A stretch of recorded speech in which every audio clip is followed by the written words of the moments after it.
Ang Byzantino East Roman Empire ay ang natitirang alaala ng dakilang imperyong Romano. Ang kasaysayan nito ay nagugat pa sa panahon ng mga Roman Emperor tulad ni Constantine at Justinian. Sa panahong ito, ang syudad ng Constantinople, ang huling kuta ng Roman Empire sa Asya, ay higit 1,000 taon nang nakikipaglaban sa iba't ibang mananakop tulad ng mga barbarian tribe, Mongolian, mga Crusader, Muslim army at napakaraming iba pa. Pero pagpasok ng 15th century, maharap ang syudad na ito sa isang panibagong kalaban, ang Ottoman Empire. Sa pangunguna ni Mehmed II, 2 taong naghanda ang Ottoman Army para sa kanilang napipintong showdown laban sa Byzantine Empire. Ang lungsod ng Constantinople ay protektado ng isang dambuhalang pader, ang Theodosian Wall. Pinrotektahan ng pader na ito ang syudad ng halos 1,000 taon, kaya't alam ni Mehmed na kung nais niyang masakop ang lungsod, kinakailangan niya munang wasakin ang Theodosian Wall. Gamit ang higit 80,000 na mga sundalo, pinaligiran ng Ottoman Empire ang buong lungsod. Sunod, kanyang pinadala sa battlefield ang kanyang secret weapon, ang 17 na mga bombard.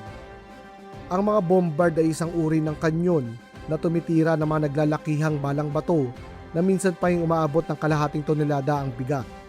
Sa kabilang banda naman, ang emperador ng mga Romano sa Constantinople ay meron lamang 7,000 mga sundalo.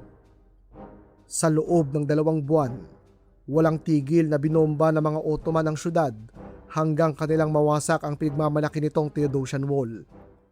Nang mapasok ng mga Ottoman, alam na ng mga naninirahan dito na wala na silang pag-asang makaligtas pa, kaya't buong tapang silang lumaban. Hinubad ni Emperor Constantine XI ang kanyang korona at ang kanyang royal dress at matapang na sumama sa bakbakan kasama ang kanyang mga desperadong sundalo. Siya ay nasawi kasama ang kanyang mga tauhan at hindi na natagpuan ang kanyang katawan. Dahil sa kanyang katapangan at hindi pag-aabandona ng mga tauhan, si Constantine XI ay naisama sa Greek folklore kung saan sinasabi na siya ay iniligtas ng mga anghel at dinala sa langit bilang pagkilala sa kanyang kadakilaan. Sa pagbagsak ng depensa ng Constantinople, ang mga Ottoman ay nagsagawa ng mga karumal-dumal na krimen laban sa lahat ng naninirahan dito. Lahat ng lumaban ay pinaslang.